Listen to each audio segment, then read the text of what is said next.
I believe they signaled for a hold. They are facing opposite of us as we were set up on the visitor side, so we can't always see the hand signals, but it will be looking like a hold here as trying to set up something on this on the 1st and 15 from the IUP 44, looking to throw. This one goes across the middle of the field, hits his target, close to the first down. He's brought down. He'll be a bit short. It was Malik Akerson bringing that one in. Yeah, Anderson getting brought down by Julian Cox there. Julian Cox made the tackle. Running after him, but we've seen Julian Cox in a couple of different pass plays there that just gives up the short ball and is able to run them down and stops them short of the first. Give him a 2nd and 1 here on the Cal U 43 now as they do cross into enemy territory. Maxwell with a man to his right. It'll be a simple 3 wide here as it will be handed off up the middle once again. Right to the 40-yard line, and that will be a first down. Running for the first down. Yeah, Anderson getting the first down, piling over the defenders, Corboy and Brown up at the front line.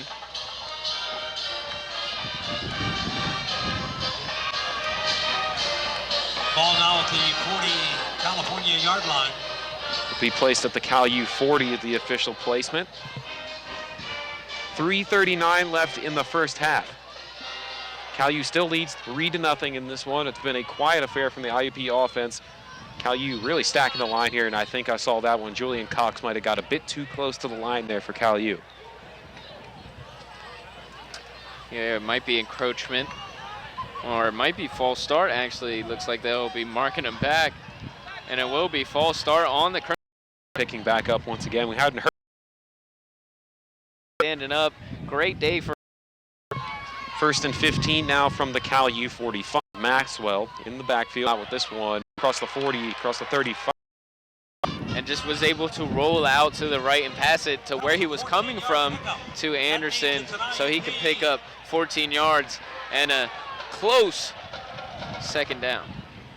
The first, 2nd and 1 with this one. Push him in, which was a great play. Was a little 11. It'll be 1st. So both players just able to get there and throw him down, not falling for the fake as a minute now. Getting to the minute here. Minute 45.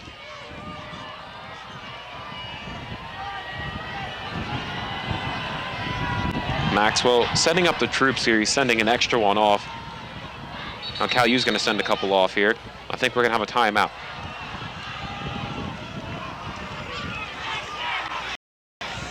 Yeah, timeout. Vulcan's up 3-0, but is efficiently here. Starting a little bit on the off. Timeouts just about wrapped up here. Still waiting for Cal U to break huddle.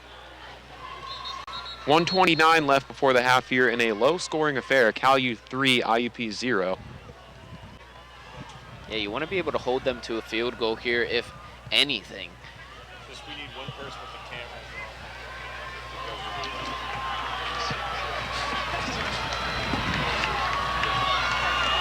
We have our stunning camera crew to the left of us, Douglas Klakis and Nolan Beislein. 2nd and 7 here now. Maxwell waiting on this one. He's got it. It's going to be handoff up the middle. Stacked up on that one. Nowhere to go. Nowhere for Nate Byer to try to drive through that one. And there's absolutely nowhere to go because Stephon Brown and Jermaine Stevens are both right there next to each other. They'll close it off. There's no way you're getting past those two astounding young men as they get back there, and Stephon Brown was credited for the tackle. Bringing up 3rd and 7. I think we're going to see another timeout taken here. It'll be an IUP timeout this time. Yeah, trying to get everybody on the same page as we look at some of the West standings. Once again, you'll see there IUP and Cal U up top are two of the main players for this Western division. See if I can track down what's going on with the Rock here. Once again, thank you for bearing with us through our technical issues.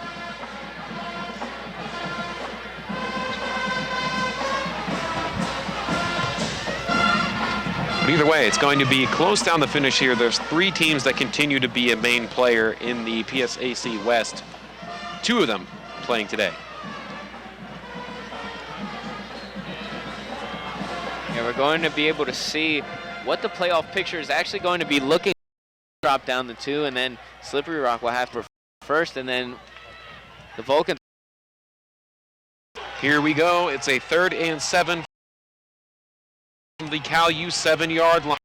Great defense there is number 4, Dominic. That one. Yeah, great defense by Jimmy. And then the ball drops straight on the ground. So great defense by the Vulcans, being able to withstand the goal line punch. And now, setting up the field goal, the Hawks are. Number 37 on to kick this one.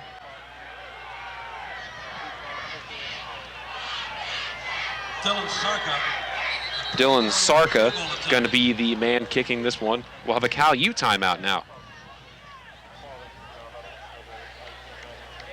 Yeah, trying to ice the kicker here with 53 seconds left. As we already did see a missed field goal so far, so wouldn't be surprised to see another one. Wind is a bit quiet right now, so I don't think that will be too much of a factor unless it somehow manages to pick up in the next couple of seconds. But to this point in time, pretty quiet, Devin. Yeah, which you can see on the visiting side, all those flags are all over the place, so maybe that wind didn't hit us yet, but it might be hitting the players right now. Slippery Rock rolling along, leading Mercyhurst 45-14 heading into the 4th quarter. That was about 15 minutes ago. So depending on the outcome of this game, they could take first place.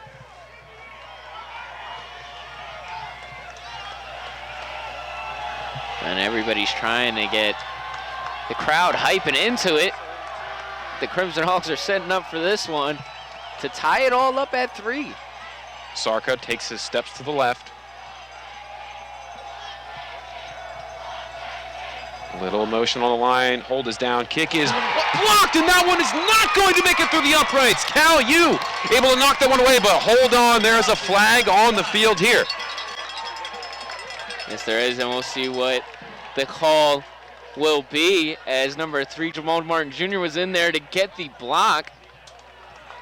And it looks like they'll signal off no flag on the play, so it will be a block for the Vulcans as they just push Jamal Martin Jr. all over and are hyping him up as he was in there first to get his hand on the ball and block it.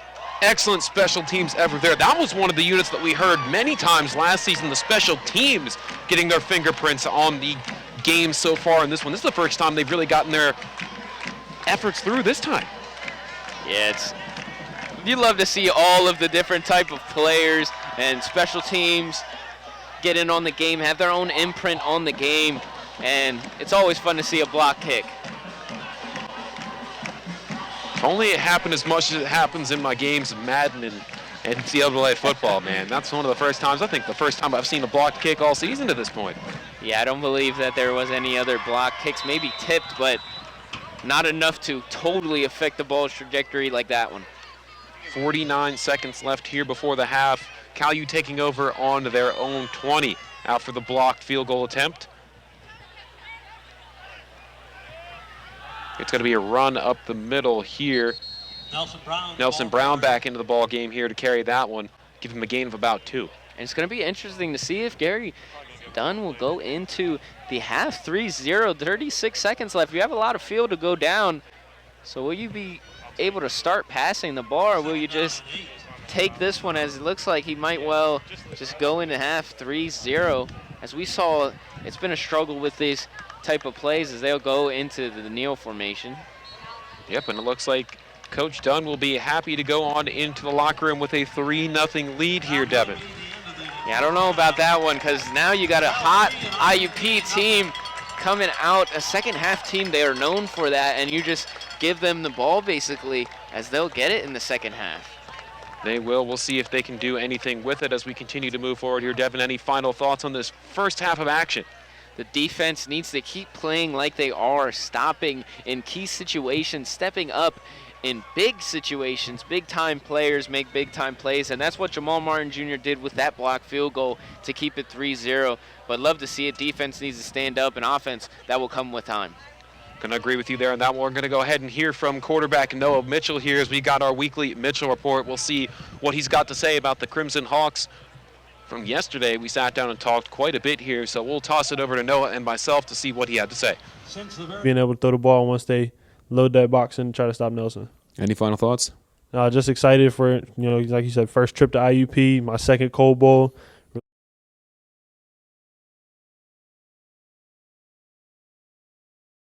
Really just excited to be able to get out there and play IUP.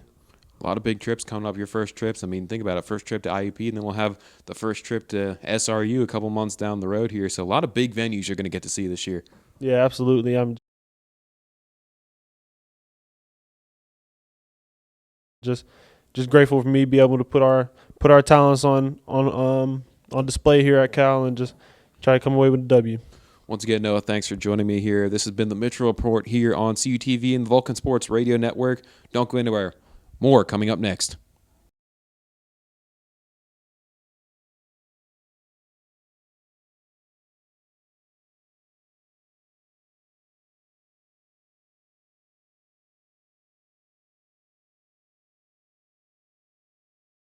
Hello, everybody. It's another week of Cal Vulcans football here on CUTV and the Vulcan Sports Radio Network. I'm Colin Kirkwood, and Noah Mitchell joining me once again. Noah, welcome back. Yeah, welcome. Nice to come back after a good win at Edinburgh and onto a tough week IUP. What were some of your takeaways from last week's game? Yeah, I think last week as an offense, we were really just not too happy with our success in the beginning. I mean, we'd move the ball, and then somehow the drive would just end. But give a lot of credit to that defense for holding them to what they held them to and giving us a lot of opportunities to hold on to the ball and score. Now, this is something for more of the casual fan that watches these games. Is there any kind of different prep that goes into playing a team that's nationally ranked compared to someone who isn't? We handle every team like they're going to be, our toughest opponent. We play a week-to-week schedule, as Coach says. We're just worried about the team ahead of us, so we're giving our all no matter who we're playing in practice and for the week. But there's definitely a lot more going into it mentally as the player, just amping yourself up more, pumping yourself up more for a team that's so highly ranked like IUP. Now, this is going to be your first time traveling to IUP in a very tough environment. It's going to be homecoming as well when we're there on Saturday. Cal U holds a 7-3 edge in this series, but only a 2-3 mark on the road. So what's it like trying to get prepared for a venue that's so high up ranked in terms of the conference itself, but you've never been there before? Yeah, I mean, in high school, when you're thinking about playing college football, you're thinking about playing on the biggest level, the biggest audience possible. So, I mean, this is just be an opportunity to show what we got here at Cal. Put it on display in front of, like you said, a big crowd at IUP. I'm excited for it. And they have a really great defense backed by a couple great players. You put up your first 300-yard throwing performance of the season a week ago. So really, what do you have to prepare for? And there's so many different guys that you have to worry about in the linebacking core of IUP. Yeah, a nice veteran linebacking core from what it looks like. And then they also got a defensive lineman, number 99, who, he's an absolute stud. I think he's been an all-PSAC guy past 2-3 years or something like that, heading into his senior year. So he's definitely ready to get after us. But, our coaching staff, we've done a real good job of preparing and practice and seeing every look they're going to give. And I'm really confident in my guys and myself to be able to get the job done. One of the interesting things that IUP is going to bring into this game is the fact that longtime quarterback Lenny Williams is no longer on the roster, but they filled in his spot quite well with a senior transfer from Ohio, Quentin Maxwell, bringing in Division I talent. Any thoughts on that at all? I think first I just want to talk a little bit about Lenny. Lenny was a great quarterback, and he talked to me after the game last year and just really encouraged me to keep on going and keep pushing forward. But this quarterback from this year, from what I've heard, he's more of a stand in the pocket, throw the ball downfield type of guy like that. And I think our defense is going to do well against that. I think we've seen a couple struggles last year with our defense on mobile quarterbacks. I think we really thrive against the quarterbacks that want to stay in the pocket and throw the ball because we're really good at forcing turnovers. Any final thoughts on the defense again here, continuing to stand tall, being one of the best units in all of the NCAA at this point? Yeah, our defense is playing absolutely phenomenal. I talked about the turnovers that they caused, and I think we held Edinburgh to -4 rushing yards. That's insane to hear about that. Our defense is definitely going to come ready to play. we just got to be able to come ready to play to help them out as well. And what should fans expect to see from the Vulcans on Saturday? I mean, look for us to put up points when we're looking to get Nelson going on the ground. I mean, everything starts with him and then trickles down to me being able to throw the ball once they load that box and try to stop Nelson. Any final thoughts? Just excited for, like you said, first trip to IUP, my second Cold Bowl. Really just excited to be able to get out there and play IUP. A lot of big trips coming up, your first trips. I mean, think about it, first trip to IUP, and then we'll have the first trip to SRU a couple months down the road here. So a lot of big venues you're going to get to see this year. Yeah, absolutely. I'm just grateful for me to be able to put our talents on display here at Cal and just try to come away with a W. Once again, Noah, thanks for joining me here. This has been the Mitchell Report here on CUTV and the Vulcan Sports Radio Network. Don't go anywhere. More coming up next.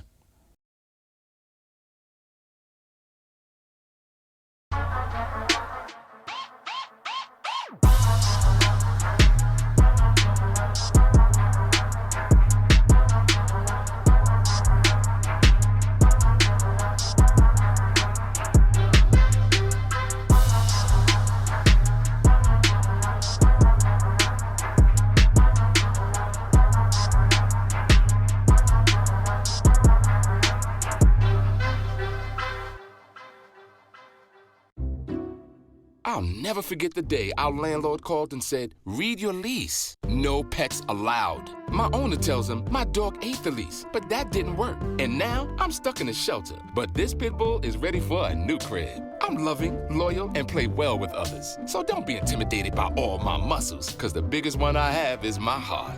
That's right, I said it.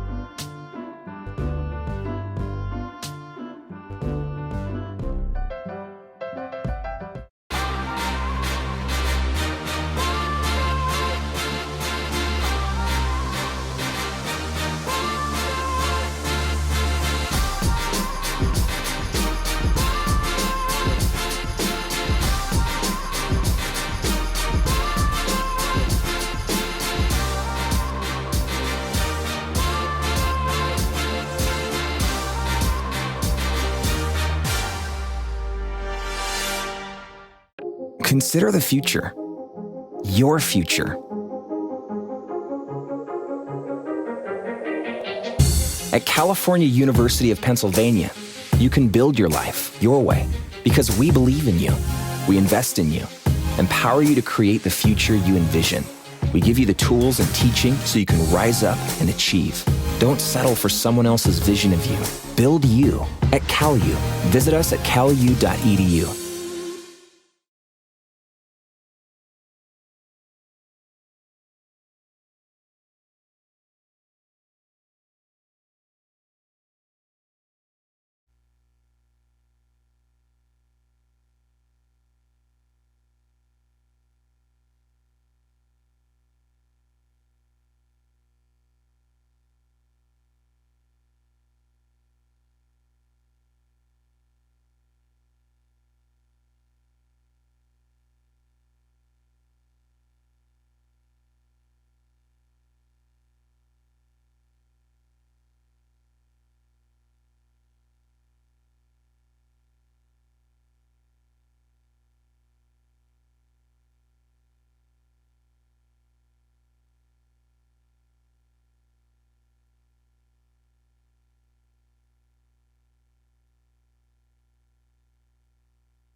everybody, and welcome in for the second half of action. Colin Kirkwood and Devin Herrera back with you. A 3-0 ball game at the half, proving a lot of people wrong at this point. The script of this game is. Yeah, coming out really strong, the Vulcans did. 3-0 doesn't show the effort for the Vulcans, as they had 175 all-purpose yards in the first half. Only 20-some rushing yards off of 10 attempts for the Vulcans. The Crimson Hawks led in the rushing department today.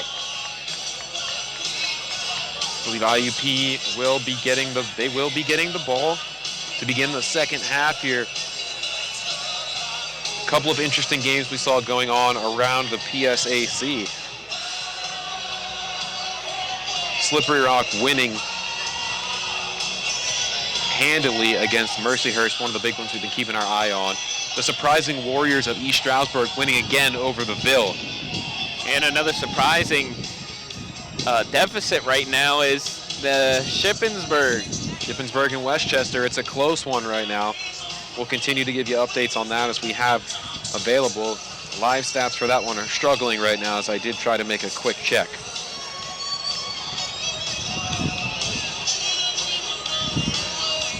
California has to be able to come out and stop the Hawks on this first drive, make sure that they get no points on the board, keep them to 0, and keep it rolling for the Vulcans on offense.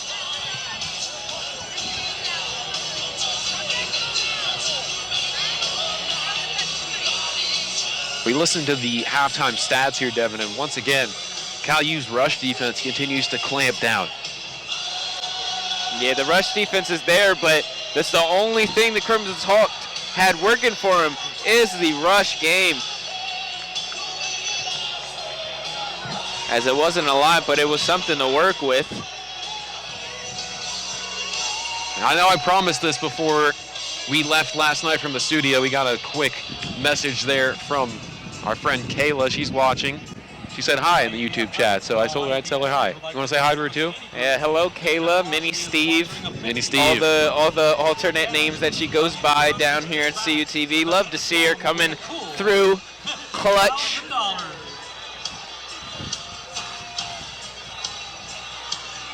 Let's see how the rest of this game plays out as the second half is underway, and it's going to be number 5 bringing this one back for the Rock. It's Cash Carter, and there he goes across. The couple more Vulcans there jumping his way, and he'll be brought down at about the 35.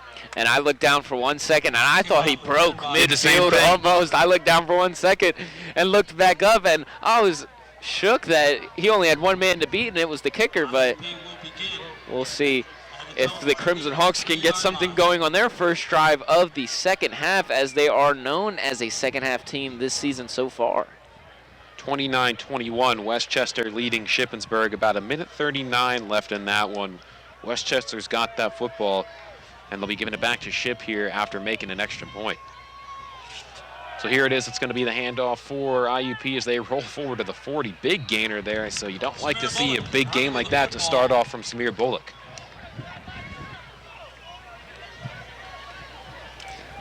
Yeah, you don't like to see that at all, but now Vulcan's trying to get something going here on defense. To be able to stop them on the first drive would be a huge confidence booster for the Vulcans. 2nd and 3 now from the IUP 40. Here it is. It'll be a fake. Maxwell looking to throw this one down the field. No one around, and it will be incomplete, harmlessly, luckily for him. And Brown got to be able to keep his head on a swivel, as that could have easily been an interception if he would have just turned around at the right time and been able to get up and catch that ball. Become quite sunny here on the visiting side, as we are on the visiting side for this game as our setup, as Cal U will be going right to left this time here. Here's the 3rd down and 3 from the IUP 40. It's going to be a Maxwell toss to the outside. He hits his man. First down across midfield there. It's number 8 bringing that one in for the Crimson Hawks, JoJo Gauze. Yeah, Gauze recognized that Jamal Martin Jr. was playing back and did a little bit of a curl route. And as you hear, the Crimson Hawk freaked me out a little bit there. Here's the first down player, a toss to the outside, was able to dodge a couple Cal U tacklers, still crossing there at about the 40 of Cal territory, so now moving deeper and deeper as the offense of IUP comes out firing to start.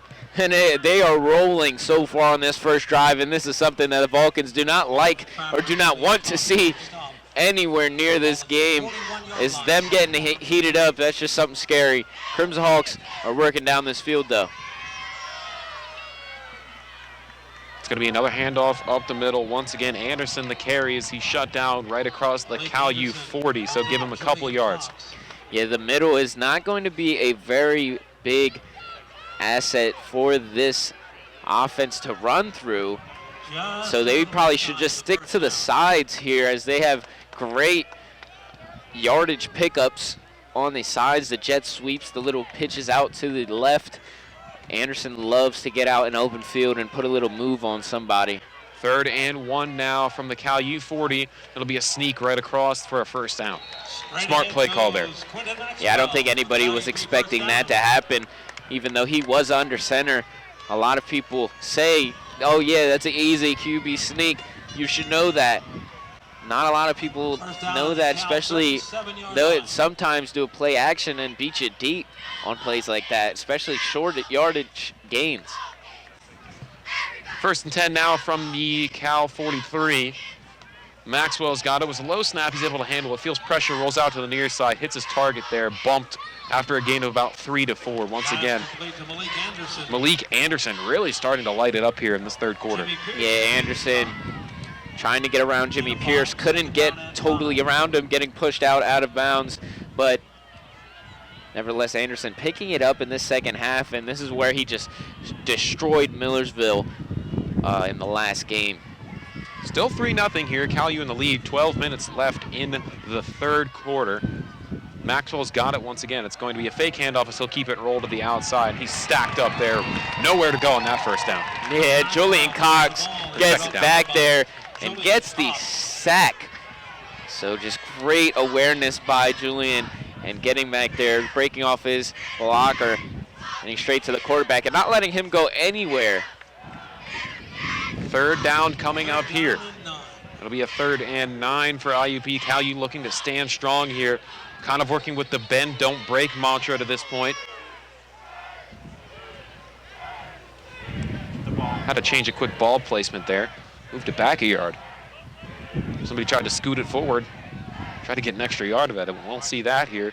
3rd and 9 now from the Cal U 36. Maxwell, once again, the lone man in the backfield. Crimson Hawks have been loving to throw on 3rd down with no one in the backfield. See if it pays off for them once again here. Maxwell surveys, bounces around, and barely was able to get a hand on that one. It's alive, trying to get the one. Oh my goodness, he is absolutely slaughtered there, and IUP gets the football back. Goodness, Devin. Yeah, I believe that just slipped out his own hands there, as Israel Xavier was coming in on the right side. Wasn't able to get the hand in on it, but definitely got pressure, as we can see the replay up on the board here. Yeah, he just loosened it himself as it bobbles in his own hands. But take a look there as they absolutely just mauled the pile there. That's what I really reacted about there. Somebody from Cal U got their hand on that one and just knocked away immediately. Goodness. Yeah, the awareness for the Crimson Hawks on that was very good. Punt is up and away here. It's a bit of a short kick, and it should be fair caught around the 15 of Cal U. Fair catch by Derek Caraway. Yeah, great awareness by Caraway, but now Noah Mitchell and this offense is going to get it started. Great first drive stop for the Vulcans defense there. Love to see it, especially with this Crimson Hawk team being a second half team, but just love to see them get that stop and get this hot offense going. There's that schedule once again here. Edinburgh picked up the win over Gannon today. Slippery Rock picking up the win over Mercyhurst. Clarion leading Seton Hill right now. East Stroudsburg with the win. Shippensburg, Westchester still battling it out to this point. Yeah, that Westchester and Shippensburg game is going to have a lot of consequences if Westchester does indeed lose that one. They are ranked, and they would fall like a rock here as it's going to be a handoff to Brown. Brown's got a lot of room to run here. He's across the 25. It'll be brought down to about the 26-27. Nelson Brown. And speaking of rocks, he was skipping like one over the water as Brown getting into open field, hopping, skipping, and diving for a first down, keeping this drive alive. Gold Star of the Week goes to you for that one. Wow. Taking a page out of my book. Yeah, you know, gotta learn from the best. Oh, I appreciate it so much here. 3-0 Cal U, about 9:45 left in the third here. This one is going to be a 1st and 10 from the Cal U 27.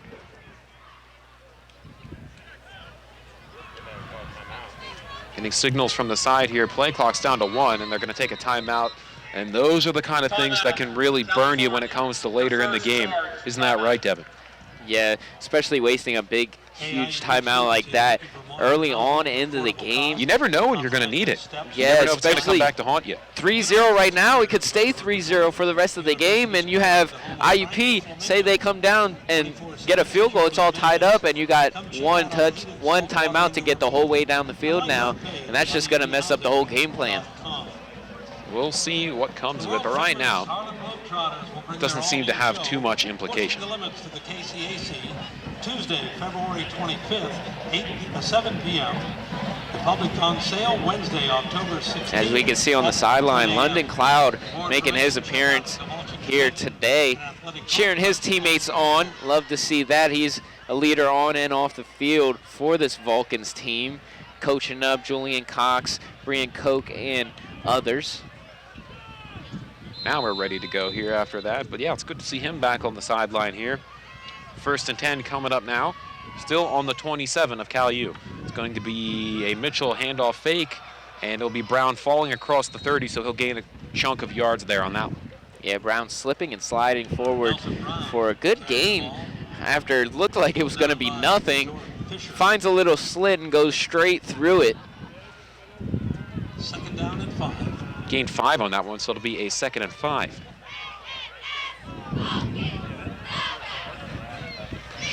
Crowd really has gone into a lull here in this third quarter, so it's quiet on both sides to this point.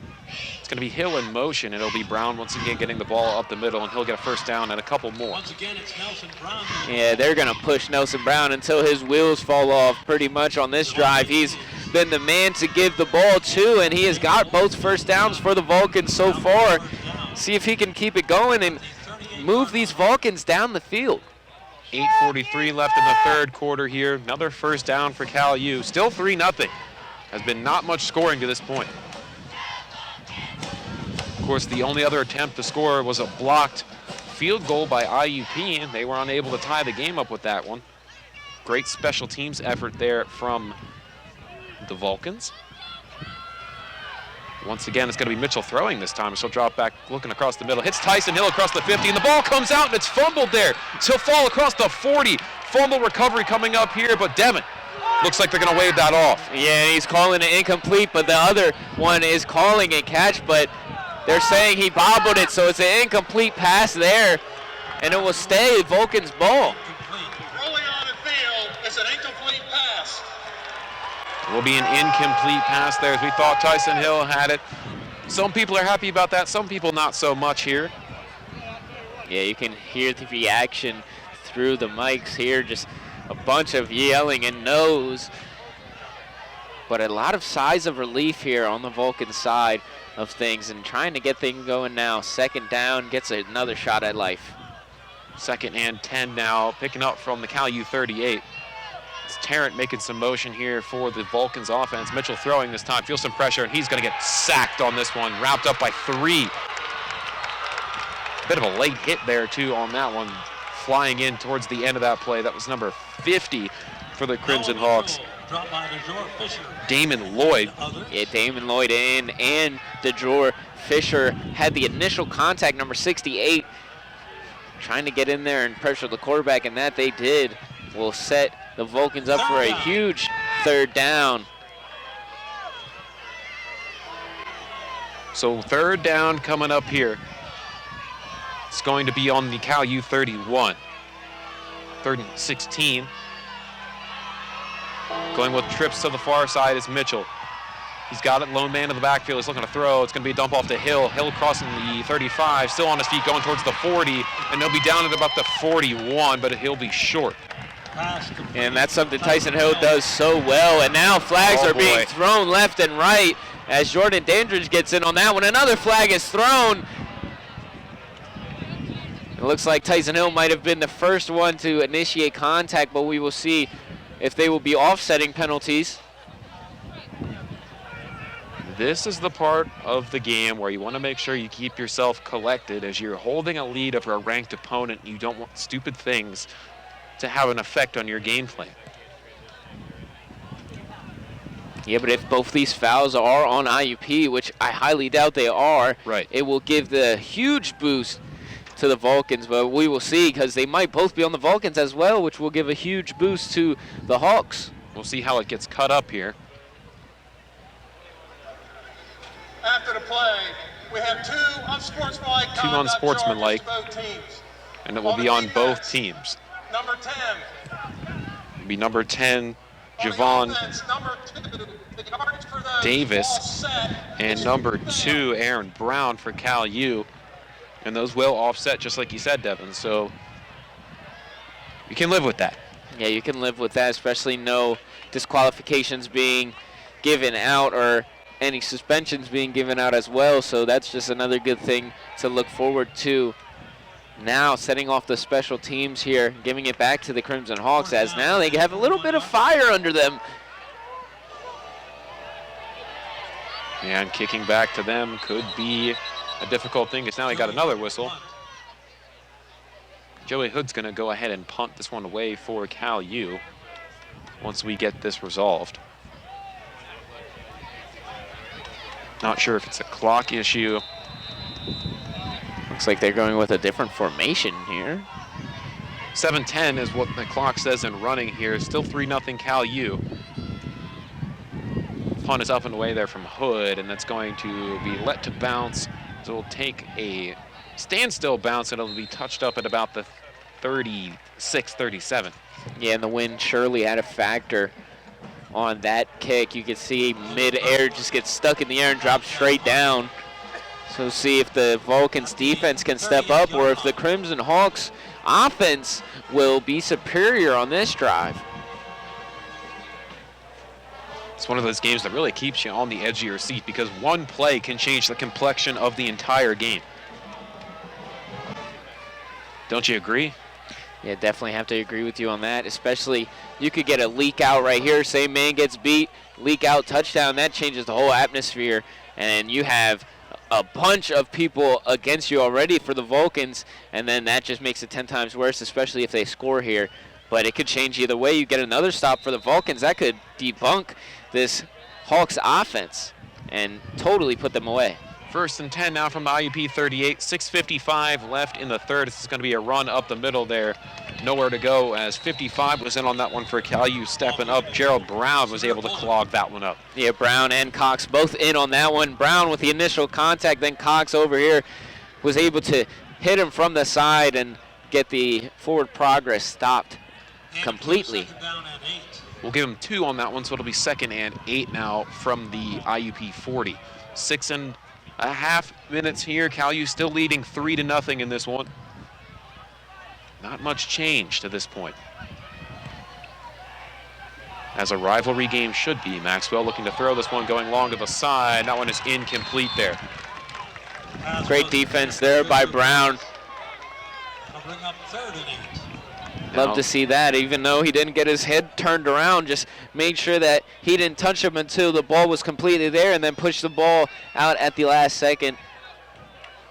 Had to make a quick check on the field to make sure there were no flags on that. There aren't. And it will bring up the 3rd down now and 8. Still on that IUP 40. It's going to be Maxwell with a man to his left, and they're going to go with a 3-wide look here. Maxwell's dropping back to throw. Lone man in the backfield here. He's surveying, scrambling. He's going to let this one fly. Goodness, he's got an arm. And he hits his man. There's a big play. The Crimson Hawks get into the end zone. Touchdown, Dwayne Brown. And that's exactly what I was saying.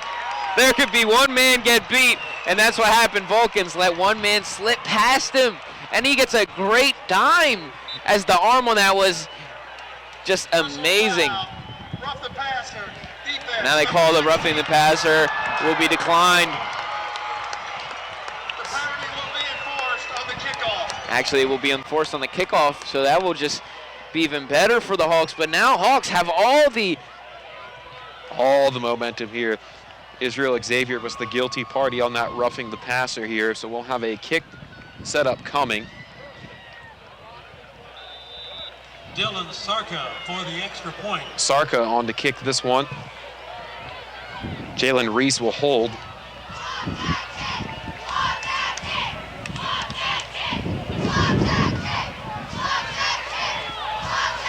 Reese's hold is down. Sarka's kick is up. And that kick is good. IUP strikes with a big play there, and they take the lead. 7-2-3. Don't go anywhere. 6:04 left in the third quarter. Don't go anywhere, as we'll have more coverage for you on CUTV Sports 1 and the Vulcan Sports Radio Network. Colin, what's wrong, man? I just don't know how my family back home in Millersburg, Pennsylvania can watch our stuff down here. Well, they could follow us on Twitter, or they could like us on Facebook. Yeah, but what about our sports? How can they watch those? They could watch it live on our YouTube channel. Thanks, man. You're welcome.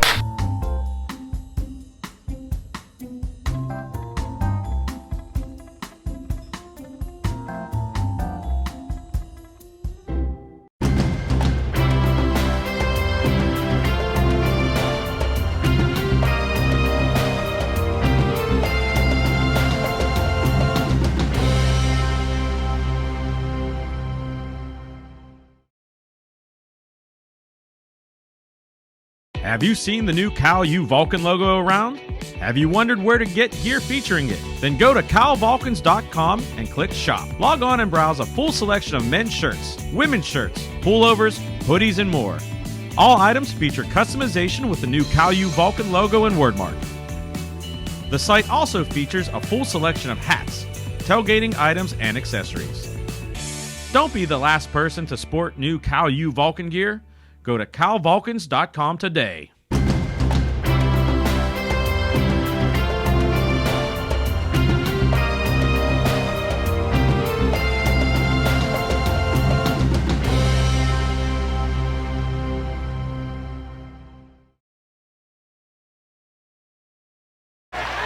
Welcome back here.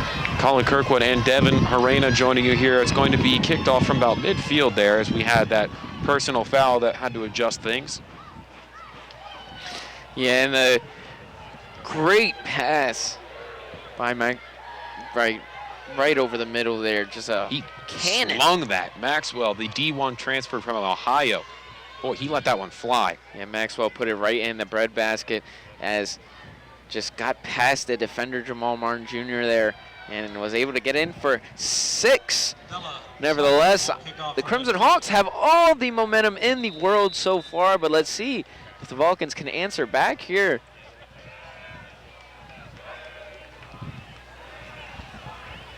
Sarka's going to go ahead and kick this one, but oh, there goes the ball off the tee again. I'm going to bring on a holder here. Cash Carter is going to hold this one.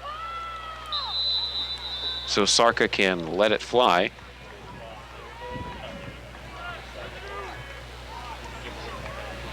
This will be a big statement drive here for Cal U. They're going to need to come up with something.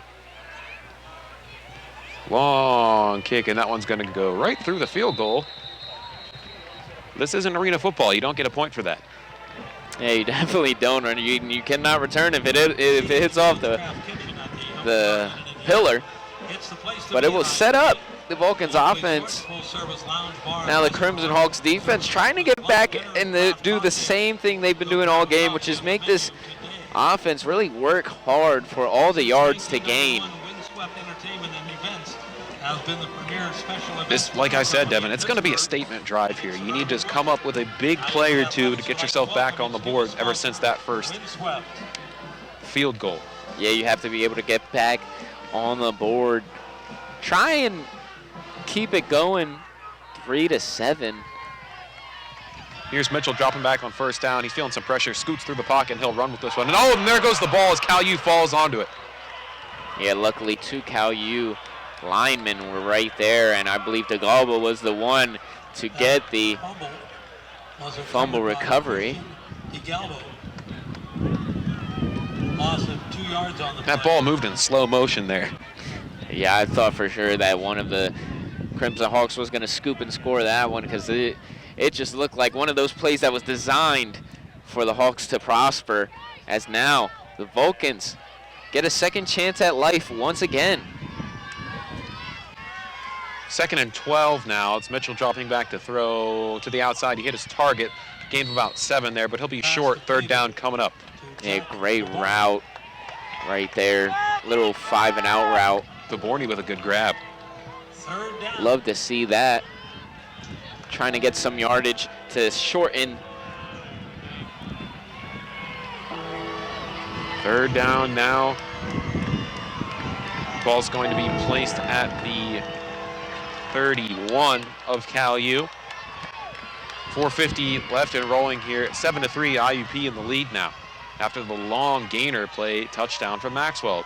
Drop back and throw to Mitchell. Mitchell feeling some pressure, going to the outside, hit his target there, and that will be a 1st down. Yeah, Dandridge just keeping his eyes on the ball there. And way to bring it in. But Mitchell delivering a great ball while taking a hit in the pocket. That was one of the things he really worked on over the summer. I know just from spending the summer at Cal U, we both did. He was working out there in the field at least 3 times a week. He was out there throwing, trying to get those outside routes perfected. He's done a pretty good job at that. Yeah, especially staying in the pocket and the ability to take hits has been one of the most outstanding things about his game I've noticed so far. Here's the 1st down. Now it's going to be a fake handoff. Mitchell across the middle, and it's another 1st down here. It's going to be Dandridge with another reception. And Dandridge actually was questionable going into this one with the shoulder injury, so good thing that he's good now, looking healthy as ever. Another 1st down as they cross into Crimson Hawk territory. Ball on the IUP 48. Mitchell with 4 wide once again. It's going to be a Brown handoff, and he'll be wrapped up at midfield, so he'll lose 2. And more people getting drugged to the ground. We see Marquise Greenwood hobbling. Hopefully he's okay. It's just a little tweak. And the offense will keep it going. 3:26 left in the 3rd as time is moving quickly here. It's on the IUP 49 as they did push it up a yard here. 2nd and 11. Mitchell going 4 wide once again. Here he goes, looking to throw. Stepping up in the pocket, feels some pressure. He's just going to take off and run with this one across the 45, and he'll be out of the 40 as he is smoked on the way outside. Goodness. And you see Gary Dunn not happy with that, putting his hands up, asking for a flag. But that's just something that Noah Mitchell has to be able to take hits like that, especially not all the way out of bounds, so they can technically hit him at that point. That's right. But great way to take that hit and gain some extra yards instead of sliding. And usually when you slide, you get the ball spotted a bit shorter. Where the ball is, especially if you're sliding toes first. 3rd and 4 coming up here. 2:46 and rolling. Ball placed at the IUP 42. Going to go with 4 wide. Once again, Mitchell's going to drop back to throw. Feels some pressure, steps up in the pocket, and the ball pops out. Cal U's trying to fall on it. Mitchell grabs it. And right there, forced fumble. Great play by number 99, Dondre Tillman. Great play to get behind him and not get even seen by Noah Mitchell. Ripped the ball out. Unfortunately, the Crimson Hawks were not able to pick the ball up, but there is a flag on the play. It looks like the offense is staying out there. On the offense, number 53. That penalty is declined. Going to be a hold on 53, Erica Danik, so they'll decline that. Now everybody will head off. And now they'll send out the punt team. And I was actually thinking if they gained a little bit more yards, was that 4-down territory possibly, especially being so 2 minutes in this 3rd quarter, you're only at the 40.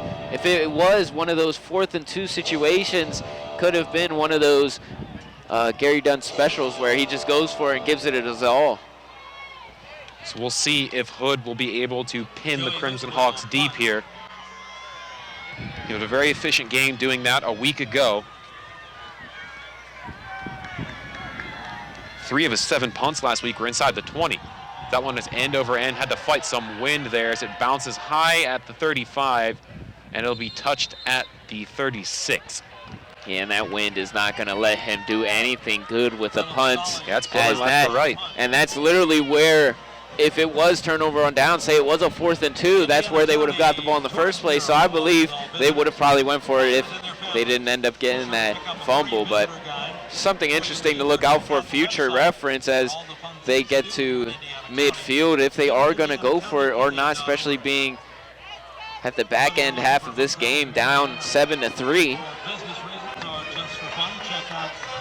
This is a tough place, Devin. It's almost to the point where if you see another one get put on the board, it could actually be a backbreaker at this point late in the game. You hate to say it, but that's just the way it is. Yeah. 1st and 10 coming up here from the 38 now. Minute 58 now. IUP dropped back to throw. It's Maxwell. He's going to fly once again with this one. Went up high and almost caught there, but it'll fall incomplete, luckily.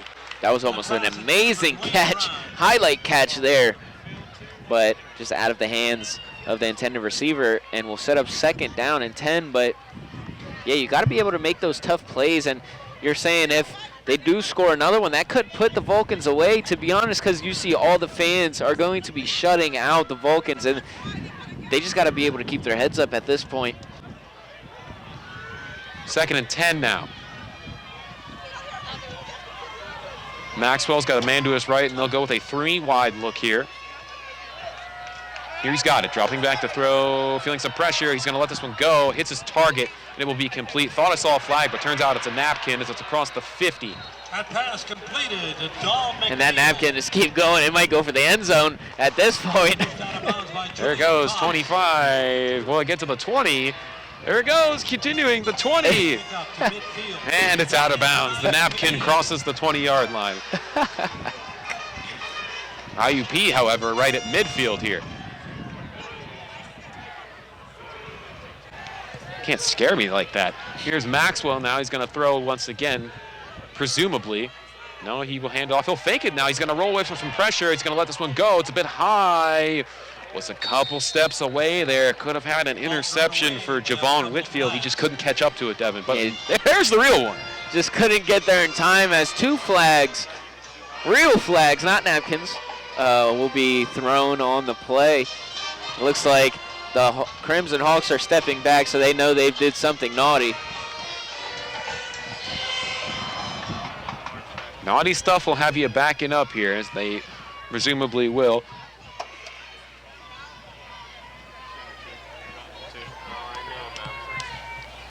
Still waiting to see how this one turns out.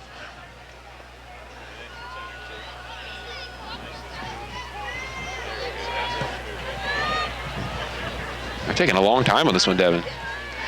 Yeah, trying to make sure both the flags are the same.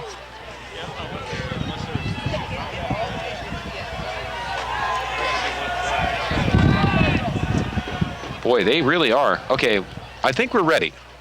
Yeah, and they're coming over, holding. Gonna talk with Dunn. It's gonna be a holding on the offense. I think we're gonna see 2 fouls here, Devin. I think the one is going to be accepted and the one will be declined. That's why they came over to Dunn. Both on the offense. Yep, both offense. Number 64. It will be a hold on Jeff Arnold. That one's declined. Intentional grounding. Number 11. It'll be intentional grounding on Maxwell. Lost it down. Second down. Lost it down. He was actually still in the pocket. I just noticed that and threw it to nobody was in the vicinity for that play. So that actually does make a lot of sense that the second flag was thrown. But the loss of down is really tough to see now, bringing them all the way back at the original point where they got the punt off of. It's about 2nd and a mile here. But for all you numbers guys out there, it'll be a 2nd and 22. Minute 16 left in the 3rd here. Ball will be spawned at the IUP 38. 7-3, Crimson Hawks hold the advantage right now. Maxwell, lone man in the backfield here, so he'll probably sling it. You want to watch deep here. Shakes out, he's going to go across the middle. It's intercepted! Going down the far sideline, number 6, Julian Cox. He's heading forward, continuing for the end zone, and he's brought down around the 15-yard line. Julian Cox is the man with the plan right here. Gets the interception, jumps over one, and then is able to be brought down inside the red zone as we have Corboy hobbling off. Hopefully he's all good, but Julian Cox coming up with a big play, and as I said earlier, big-time players make big-time plays, and actually a Crimson Hawk is down on the field and it's not looking too good. Yeah, we wish all the best to both of the players here who received a couple blows there. But tell you what, Devin, that interception right there just put the life back into the Cal U sideline. Yes, indeed it did. As you see a lot of London dances over here as he brought that one out of the cobwebs. And all the handshakes are being brought out. Julian Cox coming up huge late in this one. Now all you need to do, you got the first half of the equation. You got the ball in a great place on the field here. Now the second part is you got to punch it in, Devin. Yeah, you got to be able to finish this. And by finishing it, you need to get it in the end zone. You cannot settle for a field goal here inside the red zone. 3-7, a field goal would not give you the lead. It'll bring you close, but like you said, you want to try to get into the end zone here. And I like them to start running the football, especially this close, Nelson Brown territory, as I like to say. Yeah, this is definitely the construction zone as the bulldozer should be getting brought out. Oh my gosh, we need to start making t-shirts here. It's a 1st and 10 on the IUP 15. Mitchell's dropping back to throw. He's heading towards the end zone. That one's going to be incomplete off the fingertips of Cam Tarrant. And that was a very risky throw because if the Crimson Hawk is able to turn around and spot the ball mid-air, that could have easily been screaming for the other side. I'll tell you what, we do definitely need to get into the t-shirt business there. We just keep coming up with great slogans left and right. Yeah, I would love to get those t-shirts on the press, hot off the press.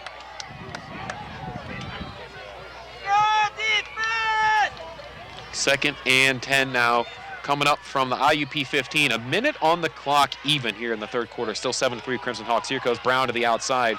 Brown scurrying forward, trying to push his way towards the 10, but he'll be a couple yards short. It looks like they'll give him 2, I think. Third down. This is big play territory here, Devin. It's going to be a 3rd and 9 as the ball will be on the IUP 14. Mitchell checks with the sideline. They're going to go 4 wide, 2 near, 2 far, and it's going to be Brown to his right. IUP crowd starting to get alive here in this one as the sideline for their team is trying to get them pumped up here. We're trying to get pumped up. Everyone's trying to get pumped up here.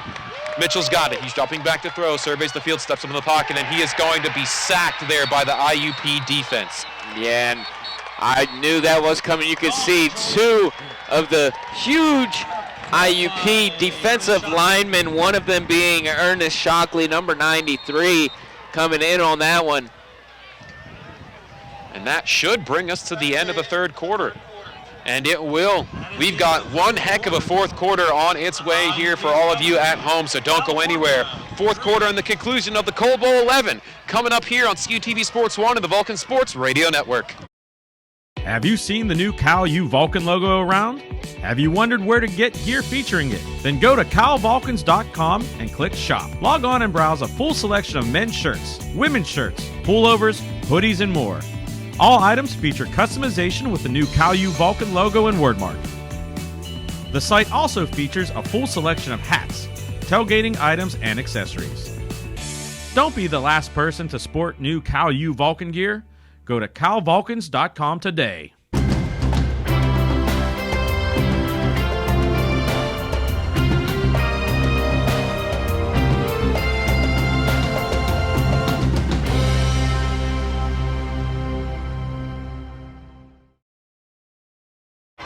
Back here for the fourth quarter, and that was a huge defensive stand there for the Crimson Hawks.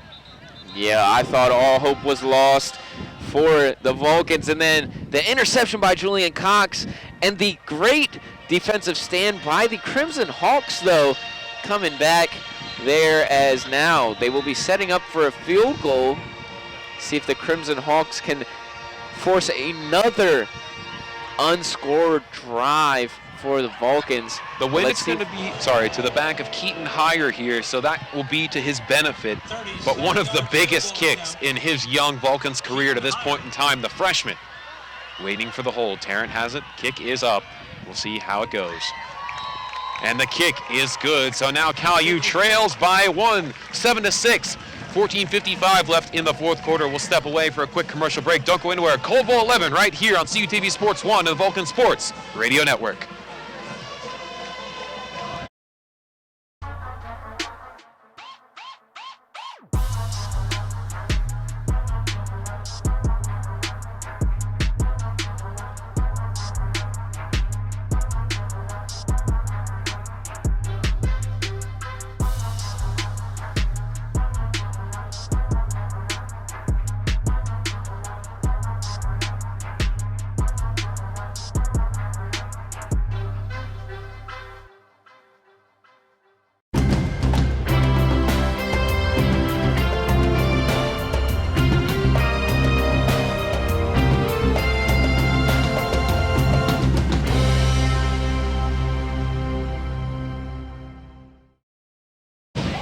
Welcome back here. Cal U getting on the board with another field goal from Keaton Higher. Brings it close, but IUP still leads 7-6. Here we go, trying to get another stop. The Vulcans are, and Crimson Hawks trying to keep the scoring going as they only have their one touchdown. 7-6 here.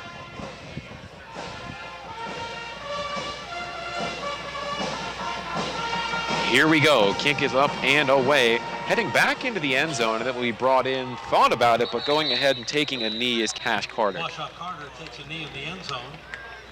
Yeah, great way to, I should say. Yeah, great way to recognize that. Carter, just seeing that there was no room to run, no possible outcome where he would get more than what he would get by just kneeling it.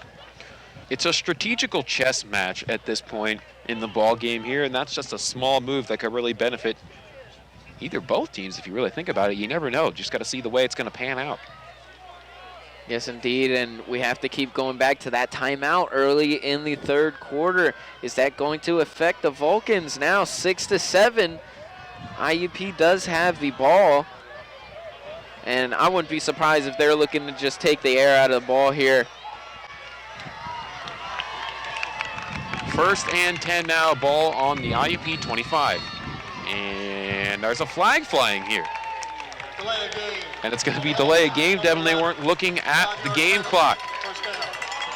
And it looks like they're stunned by the answer that the Vulcans crowd is bringing to the Crimson Hawk crowd. We're shaking the bleachers over here on the visiting side. First and 15 now.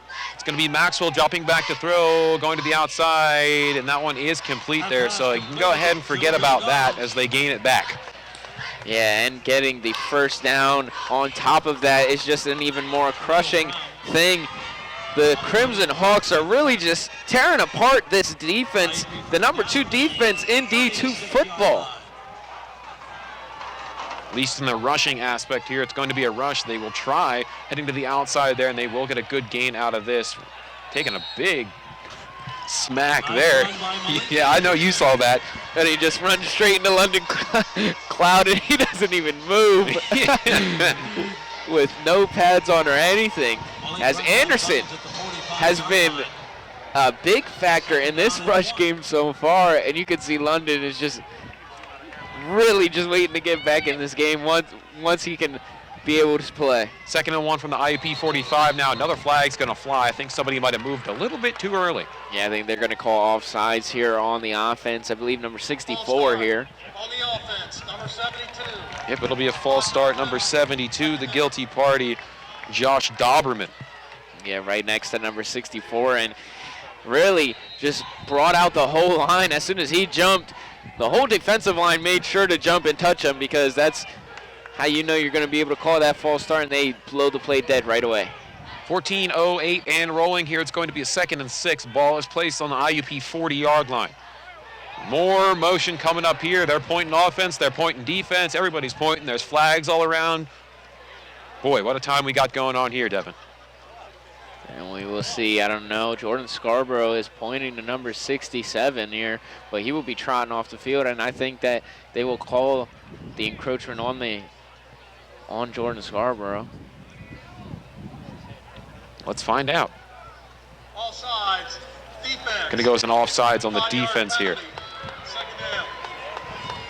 Yeah, it definitely will be on Scarborough. So got to be able to stay alert on certain plays like those. And now got to be able to watch the run game because Anderson has been tearing up the ground game so far, picking apart this Vulcan's defense. 2nd and 1 here. Ball's on the IUP 45. There they go, right up the middle with this one. They will get the first down, but they will not cross midfield. Malik Anderson.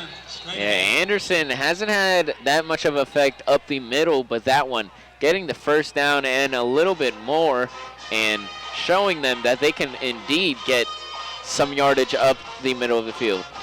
Going to need to come up with a stop here, but Devin, what I've noticed here so far, IUP has opted to not attack straight up the middle of this defensive line here, and they've been working with pitches to the outside. Maybe that might be the key to defeating this rush defense. Yeah, especially with the fast edge rushers. If they bite inside and they're able to get around them, they could really tear apart this Vulcan's defense, and that's what they've been doing. 1st and 10 on the IUP 49. Maxwell dropping back to throw, and here he goes. He's letting a wobbler go down the field, and it is complete right at around the 5-yard line.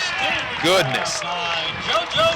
And right there, Jamal Martin Jr. trying to play great defense there, just gets it right above his head and is able to bring the ball in for an astounding catch there for the Crimson Hawk and give them another first down inside the 5. Goal. What a grab there. 1st and goal at the Cal 6-yard line. It's going to be 1st and goal placed at the Cal U 6. We saw a defensive stand in the red zone area a week ago as Dillo was able to grab an interception in this area, Devin. Yeah, I was on the field for that one, and just Crimson Hawks, I believe, are going to call their first timeout of the second half here.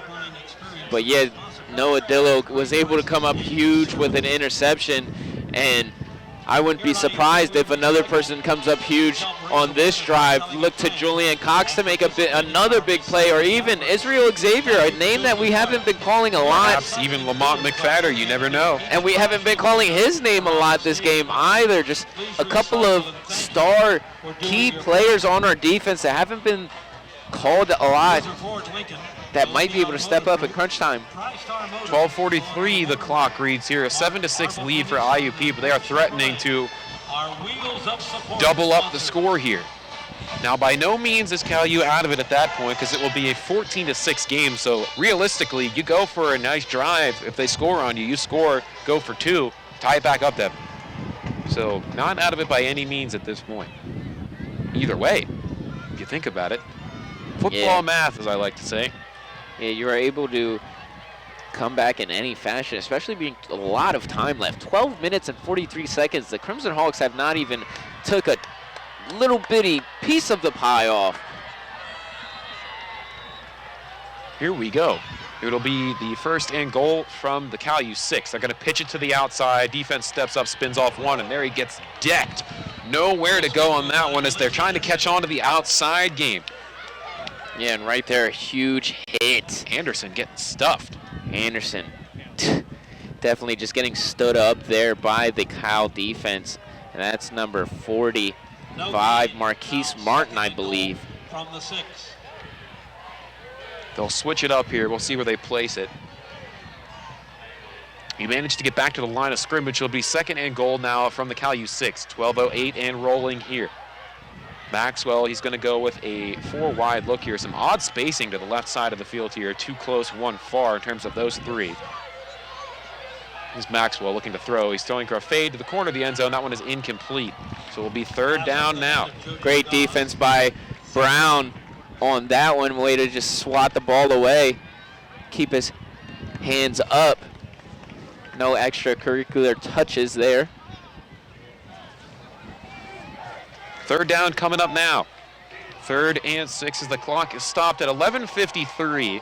7-6 IUP lead here, looking for a big stand from this Cal U defense. Is Cal-U trying to get another big stop on the goal line here, and this would be a huge one. Maxwell, lone man in the backfield. Watch for him to make a big passing play here, as that has been the kryptonite on third down. Maxwell feeling some pressure going across the middle of the end zone, and it is incomplete, Devin. Big stand there as Maxwell gets smoked in the backfield. Yeah, Israel Xavier, a name we haven't been calling a lot, got to the quarterback there in Maxwell and put him straight down to the ground as he threw the ball straight over Noah Dillo's head, as he might have been watching some film, and he knew that guy would have been able to catch that if he threw it in his vicinity. So it looks like they'll attempt a field goal here. Looking for another block, this Cal-U special teams is. They've done it once. Let's see if they can do it twice. Yeah, we're going to have to watch the edge here. Now Brown is on the right edge, and then you have Jamal Martin on this short edge. Hold us down. Kick is off from Sarka. And it is good. So it will be a 10-6 lead for the Crimson Hawks now. 11:43 left to go in the contest here. Don't go anywhere. The conclusion of Cold Bowl 11 coming up here on CUTV Sports 1 and the Vulcan Sports Radio Network. Have you seen the new Cal-U Vulcan logo around? Have you wondered where to get gear featuring it? Then go to calvulcans.com and click shop. Log on and browse a full selection of men's shirts, women's shirts, pullovers, hoodies, and more. All items feature customization with the new Cal-U Vulcan logo and wordmark. The site also features a full selection of hats, tailgating items, and accessories. Don't be the last person to sport new Cal-U Vulcan gear. Go to calvulcans.com today.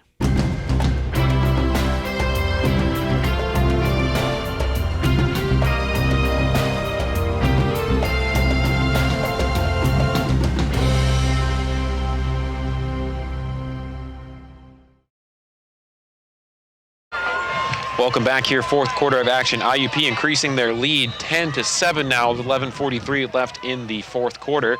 Somebody's got to get that bag that's rolling on the field, man. I keep thinking I see a flag. Yeah, right there on the short end at about the 50. Kicking off. It keeps rolling. Well, looks like it'll make its way off here as the kick is up and away. It's spinning very oddly, and it will bounce at about the 15, and it's brought in by Lockhart. Lockhart heading across the 25, and that's as far as he'll get. Kickoff returned by Derek Lockhart. Yeah, Lockhart trying to get as much yard as he can on that kick. Wasn't one of the greatest kicks that you would ask for, but it's that wind. Making nothing out of something is Lockhart, and now setting up the offense for something big. This could be a huge drive for Mitchell and company. They're going to need to uncork something big here. You think about it, Devin, they're a touchdown away from taking the lead on the road. It's been so close. The defense continues to play strong. Only having one real mistake on the day, you can say.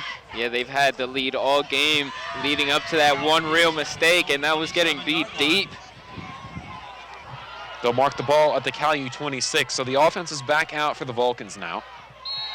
And we got another flag. Play a game on the offense. Oh, and that's not how you want to start a drive there. It's just going to be a delay game on Cal-U. Yeah, you don't want to see that. You want to see all the communication being very sharp, especially on the closing half of this game. You want everything to be good. That's right. It'll be on the 21 now here as Mitchell drops back to throw. Feels some pressure, tries to step away from it. He's rolling around in the pocket. He's going to carry this one and head to the outside. There he goes across the 20, and he'll be out on the goodness as he's thrown violently, and there's a flag as he crossed the 25. Yeah, he was clearly out of bounds there, Colin, and just a late hit and a stupid penalty for the Crimson Hawks. Just a silly mistake for them. After play, personal foul, unnecessary roughness, late hit out of bounds, number 99. They'll call in number 99, Dondre Tillman. Yeah, and Tillman has actually, I believe he was the one that forced the fumble earlier on Mitchell, and now just making a perhaps being too aggressive? Mistake. Yeah, silly mistake there by being too aggressive. So we'll take a big walk here, gaining plenty of yards, and that's what you're looking for on a drive like this, Devin. You just got to find a way to crack into that red zone. Yeah, you got to be able to break the plane as well. We get down to the red zone, the Vulcans do, and then just aren't able to finish because the Crimson Hawk defense is just so unstoppable. Strong. Be a handoff here. It's coming from the Cal U 44. It's Brown. Brown chugging forward here, and he'll fall with the 49. And Brown keeps it going, hits one, and then ducks under another and dives forward for a nice gain of about 5. Taking the lead here for IUP really kind of threw off the game plan of Cal, which was really to keep Brown out there running that football, which keeps the clock rolling and keeps the offense off the field. Now that they're forced to throw it a little bit more. Yeah, got to be able to test the Crimson Hawk defense here. Mix in the rush and the pass. It's going to be a 2nd and 5 now from the Cal U 49. Here's a Mitchell handoff to Brown. Brown to the outside, shakes his way across midfield, and he'll be down at the IUP 49. Now breaking that midfield barrier. See if the Vulcans step 1. Yeah, see if they can get that little bit of confidence here, as now they are in enemy territory and trying to make something good out of this drive. 3 steps in my foolproof plan here. Cross midfield, step 1. Get in the red zone, step 2. Step 3, score. So we're 1/3 of the way there. 3rd down, speaking of that, 3rd and 4 from the IUP 49. 9:54 left to go on this one. A 10-6 lead for the Crimson Hawks. It's going to be a 4-wide look for Mitchell here. He's got Brown to his left. Here it is, Mitchell looking to throw. Feels some pressure, steps up, goes across the outside. That one will be incomplete here. And everyone is upset looking for a pass interference call, but they won't get one. And even if not pass interference, it looked like a holding. I saw the jersey tug from number 36, but must have not been enough contact. Just great defense there by the Crimson Hawks, able to get this stop on the Vulcans at midfield with 9 minutes left. So getting the ball back with 9 minutes left, sending the punting unit out. We'll see if the Crimson Hawks can keep it rolling and keep scoring. I thought we were going to see a 4th down attempt here from midfield, Devin, but they're going to try their luck with pinning him deep with a punt from Hood. We talked about it. He's been pretty good at pinning people deep so far. Got the wind to his back this time, so that'll be a benefit for him as he lets that one rip. As it's going to bounce, and it will go on into the end zone. They just couldn't get there in time. Yeah, and he hit that laces, I believe. Grabbed it the right way, maybe. I don't know the whole thing with kickers. It could be the right way, but hit it straight in the laces, and that thing bombed straight into the end zone. You can see the Cal U schedule on your screen here. Of course, here we are at IUP. Homecoming next week, October 12th against Clarion. We'll be at Gannon the week after. Mercyhurst comes to town on October 26th, and then we'll have The Rock on the road November 2nd, and then we'll have Seton Hill at home on November 9th, and then Westchester pending on the 16th on the road. Yeah, that Westchester game, actually, we might have to give you an update on the Shippensburg-Westchester game, see what implications that will have later on in this season. It's going to be a pitch look here up the middle. They were not ready for this one, so across the 25, the Cal U defense. Running with the ball. Yeah, they were not ready at all. The middle was wide open.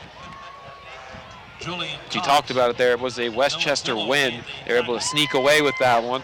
9-yard pickup, 2nd down and 1. Avoiding an upset there. That's a great win for Westchester, just a very scary one. And a lot of teams are going to be looking at film from that game to see what Shippensburg was doing right.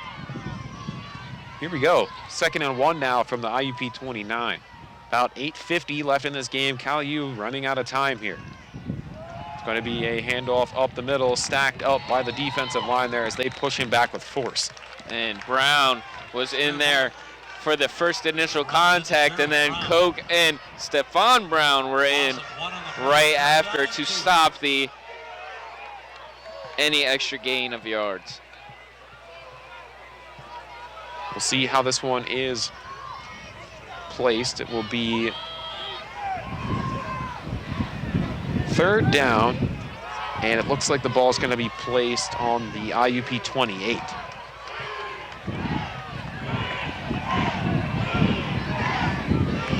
Eight minutes left in this ball game here. Cal U needs a stop on this 3rd down. It's Maxwell back to throw. He's going to the outside, and that one is complete. It looks like he got his feet in bounds over there right on that 50-yard line. And oh, Devin, That's a big conversion. Looks like they're really targeting Brown on that right side.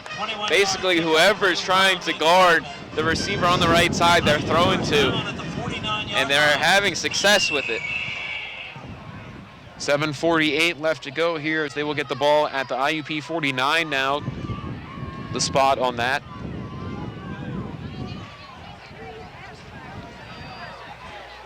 Cal U looking to come up clutch here. I've not heard from Lamont McFadder yet in this one. It's going to be a handoff up the middle. They'll cross into IUP territory, but not much more going on there for Anderson. And Gerald Brown in on the tackle once again. A name that we've been calling a lot. Gerald Brown having himself a game. 2nd down and 7. Things have fallen silent over here. Now 7 minutes left here. Time is not the friend of Cal U. They do have 3 timeouts remaining. I believe 2, actually, I should say. Here's Maxwell in the backfield. He's got it. Will fake the handoff, looking back to throw, and there is a flag on the play here, running after him, the Cal U defense, and he'll just throw this one out of bounds. Look out. Scooped up on the sideline there. Ball is thrown out of bounds. And we'll have to see what the penalty is, and it looks like it's going to be on the defense.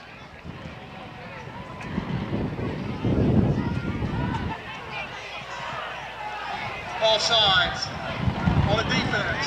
It's going to be an offsides on the defense here. 2nd down.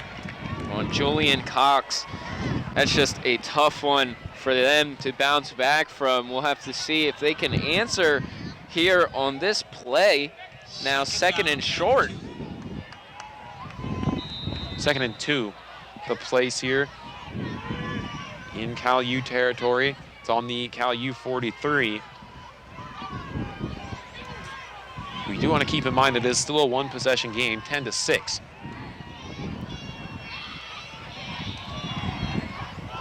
It's Maxwell, back to throw. He's got it, we'll do a handoff instead, fake it rather, going to the outside, going to the long ball here, and that one is incomplete on the outside there. Pleading his case there, number 21, thinks he's got a foul, but Dwayne Brown won't get anything out of it. Yeah, Jamal Martin. And now it looks like Jordan Scarborough lays down on the field. Timeout. Officials timeout for an injury.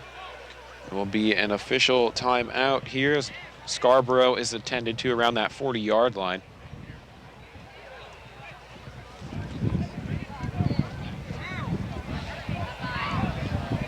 It is a quiet house here, Devin.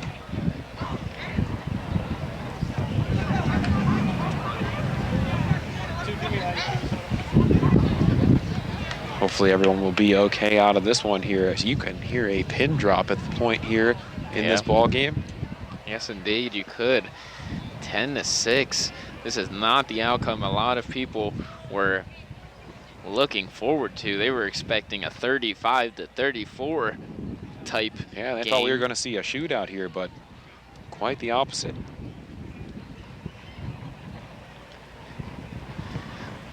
So hopefully Scarborough's all right as he's getting some more attention on the field here.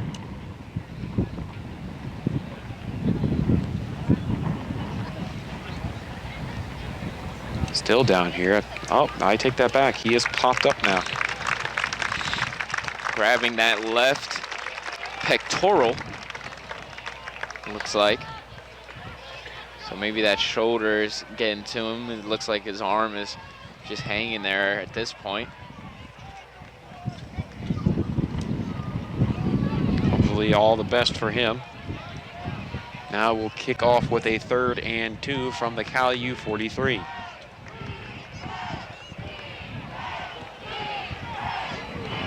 Now 3rd down. Going to need a huge stop for the Vulcans, but if the Crimson Hawks convert this, this is huge for them as well.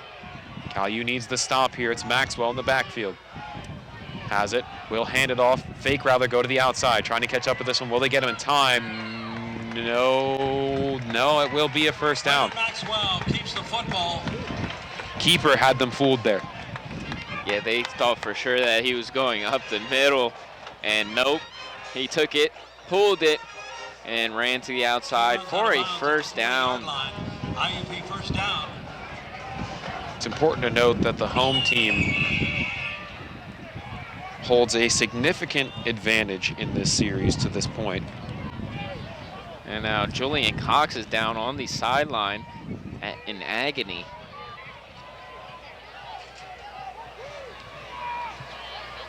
Here's the play. It's going to be a handoff to the outside as IUP continues to pound the rock and move forward. And I think I might have saw a flag come flying in. Yeah, and that's a holding on number 45 for sure, grabbing Asheed Page-Jones. Actually, I believe that's number 15 for the Vulcans, trying to get in on that one, and that is Jeremy Page. And just grabbed both of his shoulder pads there and wasn't allowing him to get any type of play. Really going to need to find a way here as we are running out of time, Devin. 5:58 left in this game, a 10-6 IUP lead. Still a one-point game, or one-possession game, excuse me, but you got to find a way to get the ball back. And you got to be able to get a stop here, crucial stop if you're the Vulcans, but if you're the Hawks, you got to be able to just keep pushing the ball on the ground and gaining more and more yards and stay away from the penalties, as that one just took them all the way back to midfield. Maxwell waiting for this one. He's got it. It'll be a handoff up the middle once again. Calu able to stuff up on that one quickly. Anderson didn't have much room to run. Yeah, didn't have a lot of room to run with 45 coming straight in, and that is Marquise Martin. And then you have Israel Xavier right behind him after the first initial hit.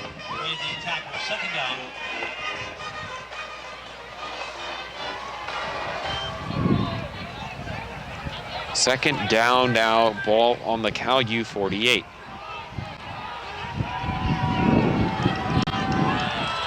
Maxwell, he's got it, looking to throw, has some edge pressure to deal with here, and he's going to head for the gold here on this one. And it falls to the turf, incomplete, and you got a flag coming up here on this play. And it looks like it's going to be pass interference on Jamal Martin Jr., but I thought that was a great play. So did I. By Jamal Martin Jr. Turned around, spotted the ball, and swatted it straight to the ground. But we will see. Looks like it will indeed be on the Vulcans. That might be a backbreaker, Devin. Pass interference. Yep. Defense, number 3. Pass interference there on Jamal Martin Jr. And it'll give an automatic first down as IUP is moments away from possibly shutting this one down with 4:57 left to go here as they get a big gainer. Yeah, IUP really trying to keep it going here now. Still second down, though. Didn't give the first down to him because they were so far back off of the holding call. Second down at the 33-yard line. It'll be on the Calu 33, and you're right, a second down here. It'll be 3 to go. Yeah, actually, they will signal first down. Okay, guess we're going to go ahead and move it forward here. So 1st and 10 for the Crimson Hawks. As I believe on pass interference, they do automatically get a first down. That's what I thought. That's why I was confused when it was still second. But Maxwell in the backfield here. It's on the Calu 33. It's going to be a handoff outside to Anderson, and Anderson gets smoked at 35. The ball pops out, but they're going to call the play dead, Devin.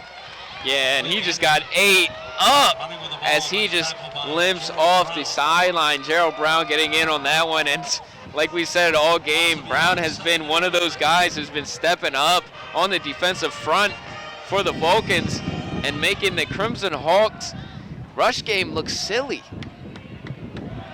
Thought that might have been a breath of life there, but it will be 2nd and 11 from the Calu 34 now. 4:24 and rolling. So they're going to need to find an answer, and quickly. Still have 2 timeouts to work with this Calu. Took one early in that third quarter to avoid a delay of game. So Maxwell's back to throw on this one, bringing some edge pressure here, chasing after him.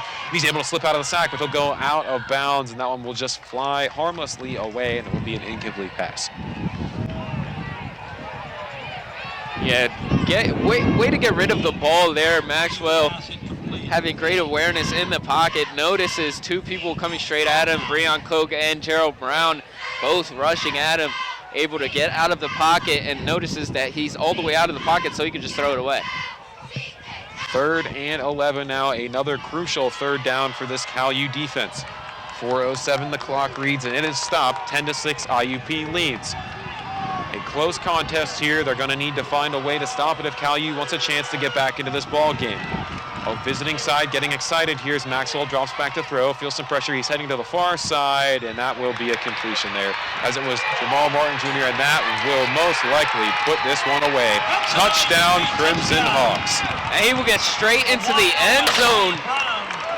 And Brown shakes off the defender, dives straight into the end zone. Great awareness just to be able to get the ball at first, breaking off the defender at the first initial route on a little 15 curl route, has him on the ground, breaks one, puts his hand down, and is able to dive into the end zone for a 6 to most likely put this one away for the Crimson Hawks. But there is still life for the Vulcans if they can drive it straight down the field, get a quick score, and maybe get a little bit of an onside kick going. It's Sarka with the extra point, and it's good. And that kick is good. So it'll be 17-6. IUP leads. 3:56 left in the 4th quarter of action. Stay tuned for the conclusion of this one. You're watching on CUTV Sports 1 and listening on the Vulcan Sports Radio Network. Have you seen the new Cal U Vulcan logo around? Have you wondered where to get gear featuring it? Then go to calvulcans.com and click shop. Log on and browse a full selection of men's shirts, women's shirts, pullovers, hoodies, and more. All items feature customization with the new Cal U Vulcan logo and wordmark. The site also features a full selection of hats, tailgating items, and accessories. Don't be the last person to sport new Cal U Vulcan gear. Go to calvulcans.com today.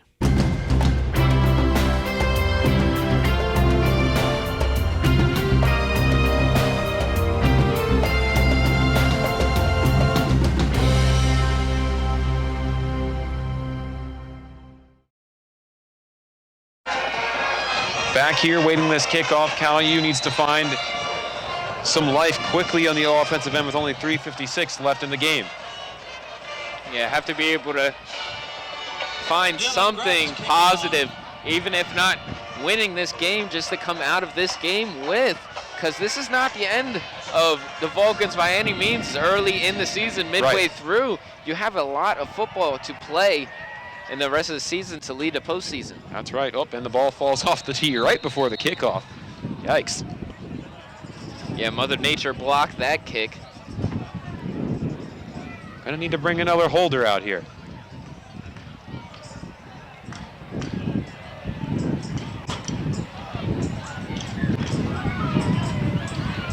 And I thought the ref was gonna come down and hold it for a second.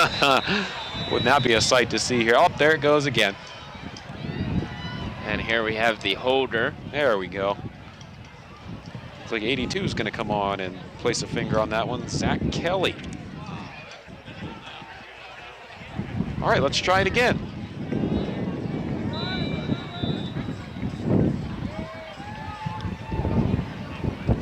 And the ball's not moving. Now it's moving through the air. So it's a bit of a short kick here as it went straight into the wind and got scared there as it was brought in around the 25. And now we've got the extracurricular things starting to fly once again on kickoff.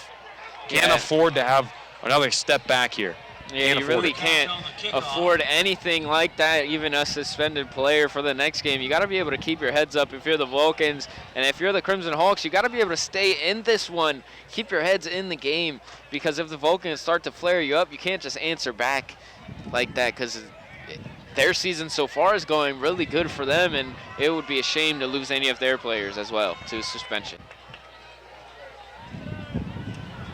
So we'll see how Mitchell and company respond to this one. They're going to go with a 4-wide package here. It's going to be Brown to the right. See if they can get the ball moving here through the air. He's the lone man back to throw. He surveys. He's going to dump off to Brown. Brown's going to try to cross the 25, and he'll be brought down in the backfield. Pass goes to Nelson. That will be number 90, Will Mayer. Will Mayer.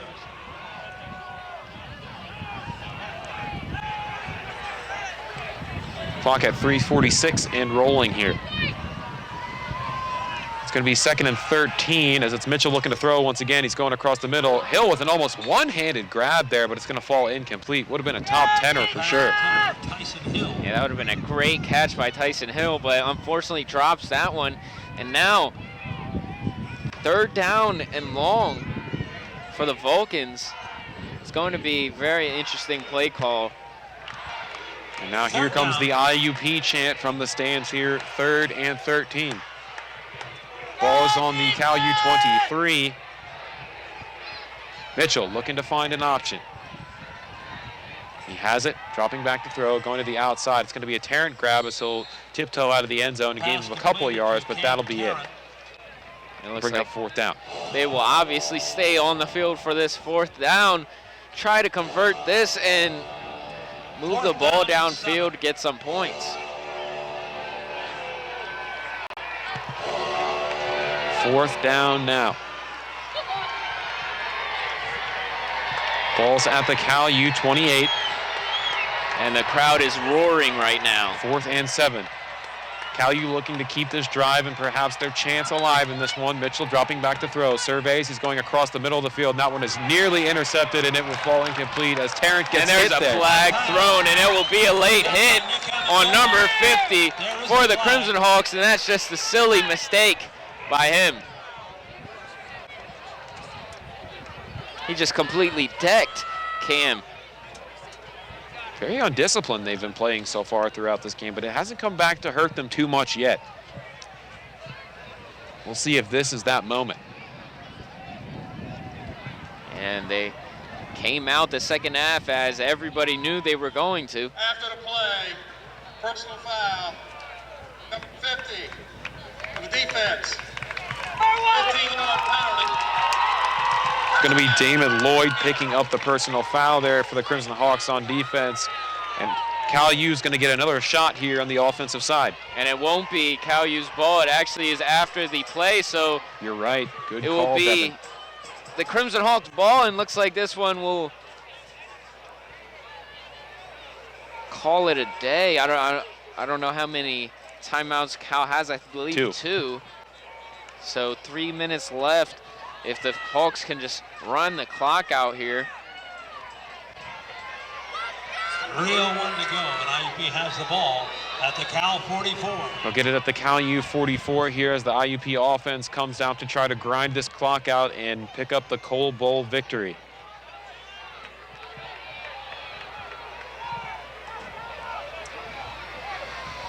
It's Maxwell.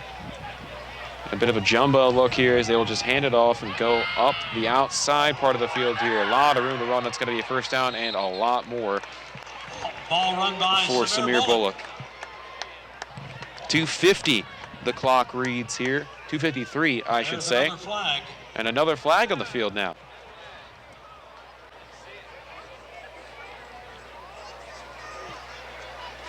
Holding on the offense. It's going to be a hold on the 10-yard offense penalty. here.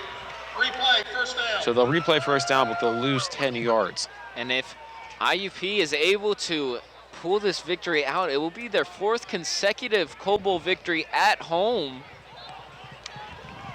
as they have won the 5th annual Cole Bowl in 2013 at home 20-17. They have won the 7th annual Cole Bowl 20-15, and they have also won the 9th annual Cole Bowl 26-10. Maxwell ready to go on this one. 2:36 and rolling left to go here. 17-6 lead for the Crimson Hawks. It's going to be outside. Brought down for a gain of about 2 to 3. And Jermaine Stevens with a great tackle there, but they throw the flag after the extracurricular activity with Lamont McFadder and an IUP Crimson Hawk. It's interesting to note the home team in this matchup has won the past 7 games. Personal foul, unnecessary roughness, defense, number 7. And they will call it on McFadder.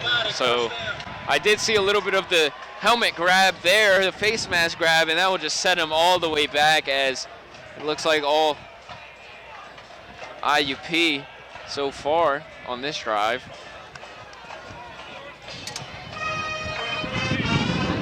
But yeah, back to the home teams. It looks like Indiana is the kryptonite for the Vulcans here, especially for as long as I've been here. I've only seen one other game here, and it was actually picked up by, so we didn't even have to do that because it was picked an outside source, yeah. And that one we actually were up 12-10 at halftime, and then they came and prospered in the second half, usually like the Crimson Hawks do.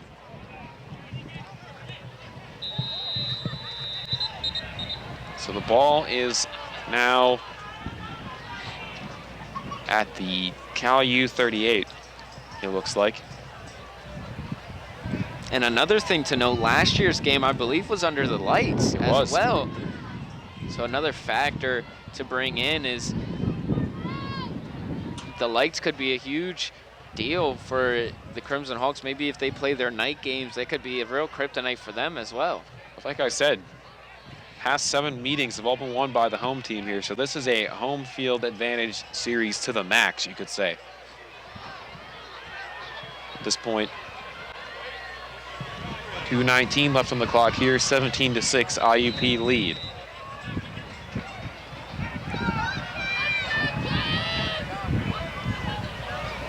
Good emotion there. Now it wonders to be who is going to be the one that will receive the MVP for this game, as that's one of the annual things that come of the Coal Bowl. Lamont McFadder won it last year. Handoff up the middle, across the 35, still rolling here, brought down at the 25. And I would not be surprised if they don't give it to that man right there. Malik Anderson has been a crucial force for this IUP offense. And if not him, you got to give it to Maxwell, especially those touchdowns that he's been throwing, basically. So he's been on the dime as well, but my vote would go for Anderson in this one. Solid place to put your vote indeed. 127 and rolling here as we are waiting the conclusion of this one. Ball in the Cal U26. It's going to be a run up the middle once again. Nowhere to go on that one for Anderson as he continues to carry the ball efficiently. Looks like it would be a timeout, Vulcans. California, your second charge, timeout.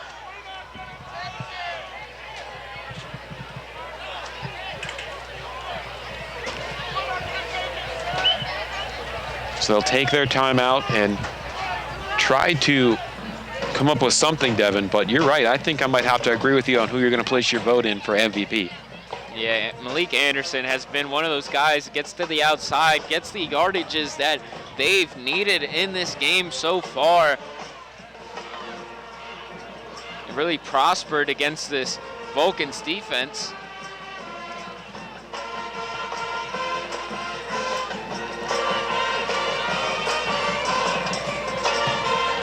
We'll break huddle here.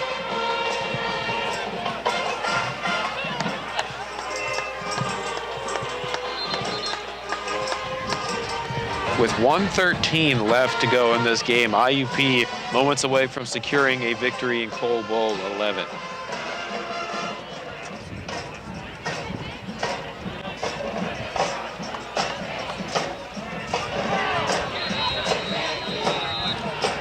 Great game on both sides of the ball, though, for both teams.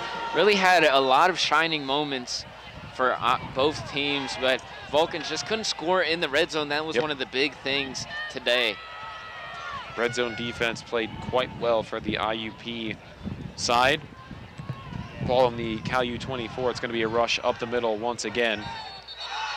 Got back to the 25 there, did Anderson. Timeout, California. And California's going to take another timeout here.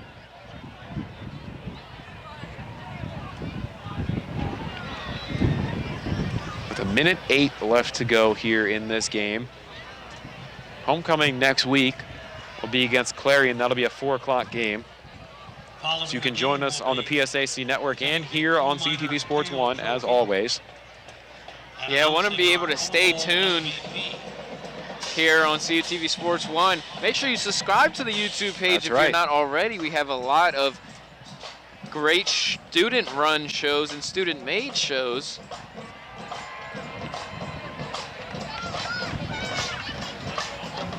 Lots of great stuff.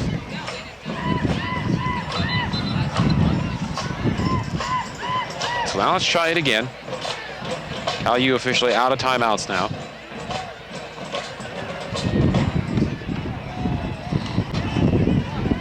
That wind is just continuing to whip here. Yeah, definitely picking up, and it is getting cooler as the sun is setting here in Indiana. Ball in the Cal U 24. It's a 3rd down now. Samir Bullock, the ball And Samir Bullock with the carry, and he will be short of that 1st down mark. So we'll see if IUP is going to opt to kick this one. Maybe perhaps try something different, maybe go for it. You never know.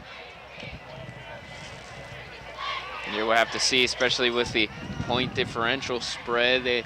A lot of teams like to be able to score at will. They're gonna look like they're gonna try to go for it here as Maxwell's still out there.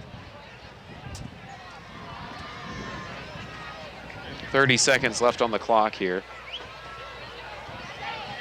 Just trying to get the clock down as far as they can.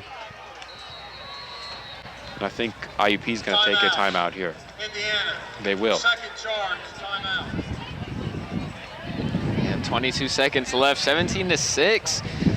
Not a terrible game by the Vulcans defensively, just two punch key it in mistakes. the end zone. Just 2 key mistakes that really just got beat on 2 plays, and that's just all you have to say about that one. Flat out just beat, and one great throw by Maxwell and another great route, and was able to stay up and dive into the end zone for 6. So just something you can't really hang your head on. You can work on stuff like that in practice, right, and just be prepared for next game. And then the end zone offense just really has to be able to make plays down there, has to be able to have their certain play calls or certain hot plays that they just be able to call, and that's just an easy route to the end zone. That's just one of the things you have to be able to I saw against Edinburgh, they had a key play, which was Cam Tarrant running and doing a little out route, 5 and out, and then the other person just does a little slant, and he's wide open. So we'll just have to see later on in the season what happens. 4th and 4 on the Cal U 20 here. It's going to be a handoff, and the ball pops high, and it will just roll, and IUP will get it, but it will be a turnover on downs. Yeah, a lot of miscommunication there for IUP. You don't really like to see that, especially in the back end of the game. You usually like to keep it high and tight in order of play style there. Just not quite on the same page there. Cal U will get the ball back on the 23 of their own with 14 seconds left in this game.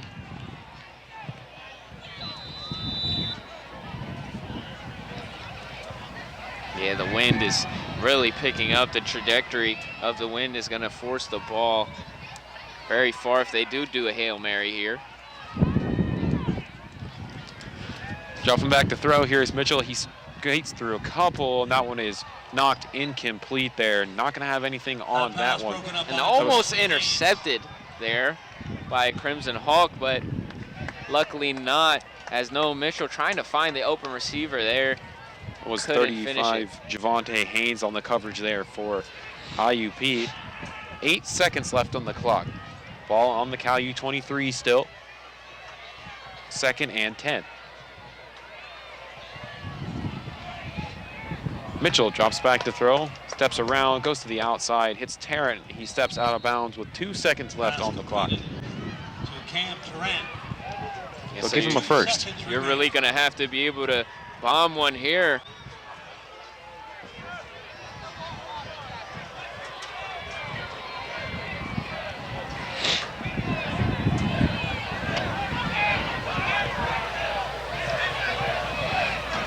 Mitchell's got it, dropping back on this 1st down, rolls to the far side, rather the near side, gets thrown down by the caller, and he will be brought down, and that will bring us to the end of the game as number 95, Greg Puffenbarger, is able to bring him down as IUP defends their turf 17-6 and wins Cole Bowl 11.